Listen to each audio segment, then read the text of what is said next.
Hello guys, last video यहीं पर ख़त्म किया था स्टोइकोमेट्री, और अब बारी है यूनिट्स ऑफ कंसंट्रेशन। करीबन 8 या 9 यूनिट पढ़ना है, उसमें से 3-4 यूनिट तो बहुत इंपॉर्टेंट है, उसकी फ्रीक्वेंसी बहुत ज़्यादा है, फ्रीक्वेंटली आपके सामने आएंगे। ओके, अवॉइड कोई भी हिसाब से नहीं करना है, कुछ भी डाउट लगे तो मैं आपके साथ हूँ। ठीक है, स्टार्ट करते हैं। पहला समझ लेंगे तो बाकी के 2-3 समझने के काम थोड़ा आसान हो जाएगा। ठीक है, सबसे पहला यूनिट है मोलारिटी। अगर आपने कहीं पर सुना है तो that is well and good, नहीं सुना है तो बता रहा हूँ। सबसे पहले मोलारिटी का मतलब होता है मोल पर वॉल्यूम, मोल पर लीटर। ठीक है, मोल पर volume, N for mole, P for volume. Mole होता है वेट बाय मोलिकुलर वेट। तो अगर मैं वेट ग्राम में लेता हूँ तो इसी को हम ग्राम मोल पे लिख सकते हैं, ग्राम मोल पर लीटर।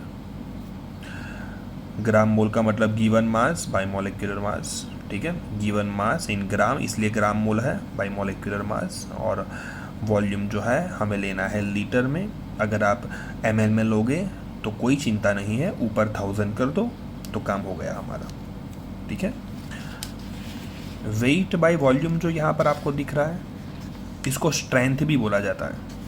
और ये स्ट्रेंथ जो है वो भी कई बार काम की है कि भाई 1 लीटर के अंदर कितना सॉल्यूट डिज़ोल्व किया है। ये प्रैक्टिकल जो आप करोगे लैब में, उसमें कई बार स्ट्रेंथ दी जाती है जो ग्राम पर लीटर में होती है। सो स्ट्रेंथ पर मॉलिक्यूलर वेट हो जाएगा। ठीक है, सबसे ज़्यादा यूज़ करेंगे हम ये वाला यूज़ करेंगे। ये यही है, सेम ही है। ओके, कोई पूछे डिफाइन करो तो gram moles of any solute dissolved per liter of the solution, per liter of the solution is called molarity।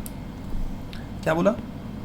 Gram moles of solute dissolved per liter of the solution।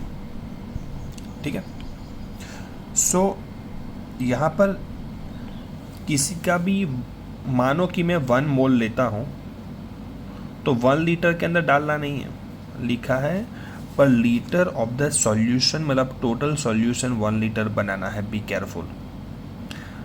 Solute basically solid होता है, बहुत कम volume occupy करेगा, लेकिन चीज़ें समझने वाली है कि हमने ऐसा नहीं लिखा कि 1 मोल लेकर 1 लीटर में डिज़ोल्व करो। 1 लीटर सॉल्वेंट नहीं है, बी वेरी केयरफुल, मेरे वर्ड को सुनना ठीक से।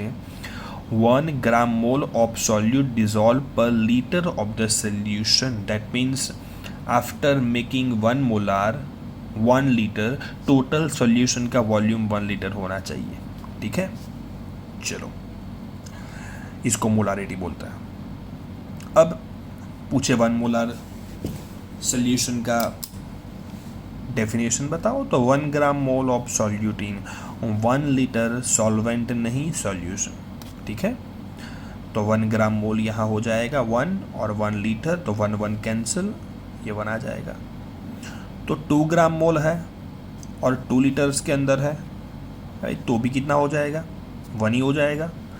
2 cancel, half cancel, 3 cancel. So numerator denominator same है, तो कैंसिल होके 1 मोलार ही बनेगा। ठीक है, ये डबल करूँगा तो ये बढ़ेगा, ये बढ़ाऊँगा तो ये कम होगा। वैसे भी आपको पता है कि वॉल्यूम बढ़ाएंगे हम सॉल्वेंट का तो कंसंट्रेशन कम होती है, इट्स जनरल टर्म। ठीक है, हमने डिटेल में समझने के लिए है ना, एक यहाँ पर एग्जांपल लिया है मैंने। यहाँ पर सल्फ्यूरिक एसिड लिया है जिसका मॉलिक्यूलर वेट होता है 98 ग्राम। ओके, 98 ग्राम मतलब 1 मोल हो जाएगा क्योंकि इसका मॉलिक्यूलर वेट है। सो 1 मोल ऑफ सल्फ्यूरिक एसिड अगर मैं 1 लीटर के अंदर डिज़ोल्व करता हूँ तो मोलारिटी कितनी होगी? 1 होगी। वैसे ही 196 ग्राम अगर मैं लेता हूँ, मान लेते हैं, और 196 ग्राम का मतलब डबल हो गया, सो 2 मोल्स। तो 2 मोल्स को अगर मैं 2 लीटर्स के अंदर ऐड करता हूँ तो मैंने अभी बोला आपको 2 कैंसिल हो जाएंगे, तो अगेन मोलारिटी 1। 49 मतलब आधा हो गया, आधा मोल। उसको 500 ml मतलब आधा लीटर में डिज़ोल्व करूँगा तो भी मोलारिटी 1। 98 ग्राम मतलब 1 मोल, अगर आधे में डिज़ोल्व करूँगा, ये कम किया तो ये बढ़ेगा। देखो, तो वैल्यू पुट करके देख सकते हो। ठीक है, 49 ग्राम मतलब आधा मोल, 1 लीटर में डिज़ोल्व करता हूँ तो ये आधा हो जाएगा। ठीक है, 9.8 ग्राम लेता हूँ, 1 लीटर में डिज़ोल्व करता हूँ। ठीक है, तो 1 लीटर नीचे तो 1 ही है, 98 का मतलब 1 ग्राम मोल, तो 9.8 मतलब 0.1 ग्राम मोल 1 लीटर के अंदर, मतलब 0.1 मोलार। ठीक है, 9.8 ग्राम और 0.1, तो ग्राम मोल भी 0.1 और वॉल्यूम भी 0.1, 0.1 0.1 अगेन मोलारिटी 1, 4.9 ग्राम 1 लीटर के अंदर, तो कितने, ये तो नीचे तो 1 ही है, तो ग्राम मोल ढूंढ लो, वही बन जाएगा मोलारिटी। तो डायरेक्ट बता दूं मैं आपको कि 98 तो 1, तो 49 तो आधा, तो 1/2 हो गया, और 4.9 है तो अगेन डिवाइड बाई 10 करो, तो 1/20 मतलब 0.05। देख लो, आप चाहो तो वैल्यू पुट कर सकते हो यहाँ पर। गिवन वेट कितना है, तो बाई 4.9 है, डिवाइड बाई 98 इंटू 1। ठीक है, आई होप इसमें क्लियर हो रहे हो आप। सिंपल है वैसे यहाँ पर भी। ठीक है, कुछ प्रॉब्लम्स अगर डायरेक्ट हो जाते हैं तो डोंट यूज़ फॉर्मूला, हमें समय बचाना है।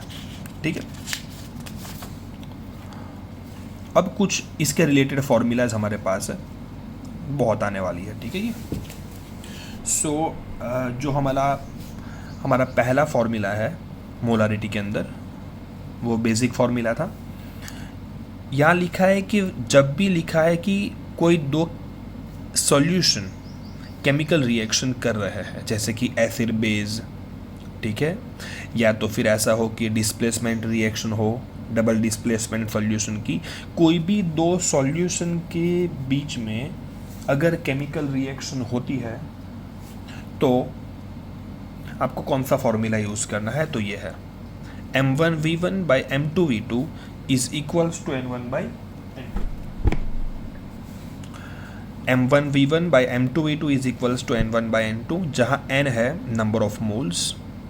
रिएक्शन को आप बैलेंस करोगे और जो आगे स्टोइकियोमेट्रिक कोफिशिएंट होगा वही होगा आपका N। अगर आप ऊपर 1 2 पुट करते हो तो 1 पे 1 2 पे 2। ठीक है, और ये फॉर्मूला है N1 M1V1 is equals to N2 M2V2। आप सोचोगे सर ये तो उल्टा हो गया, N2 जाएगा तो यहाँ 2 आना चाहिए। ये दोनों अलग अलग है, आई मीन टू से N अलग है। कोई भी एक यूज़ करो, कोई भी एक याद रखो, आपका आंसर नहीं बदलने वाला है। मैं आपको कुछ सम्स दोनों से करके बताऊंगा। Got it? So N1 M1V1 is equals to N2 M2V2। यहाँ N है एन फैक्टर, आपको याद होगा इक्विवेलेंट वेट में हमने देखा था। एसिड के लिए बेसिसिटी, बेस के लिए एसिडिटी, सॉल्ट के लिए टोटल पॉजिटिव चार्ज, एटम के लिए वैलेंसी, और ऑक्सीडाइजिंग और रिड्यूसिंग एजेंट के लिए total number of electrons gained और लॉस्ट, या फिर चेंज इन ऑक्सीडेशन नंबर, वही है यहाँ पर। ठीक है, याद रखो तब यूज़ करना है जब केमिकल रिएक्शन होती है। That will be mentioned easily, आपको पता चल ही जाएगा कि हाँ रिएक्शन हो रही है। दूसरा फॉर्मूला है when dilution takes place. Dilution takes place का मतलब क्या है? सॉल्यूशन एक ही है, कोई भी HCl, सल्फ्यूरिक, NaOH, KOH, कुछ भी एक आपके पास है। उन्होंने बोला है कि अगर मैं इसके अंदर 100 ml पानी डालता हूँ तो वॉल्यूम बढ़ गया, तो कॉन्सेंट्रेशन कितनी होगी। तो ऐसा जब भी पूछा है तो आपको ये वाला यूज़ करना है, M1V1 is equals to M2V2, क्योंकि MV नहीं बदलने वाला है।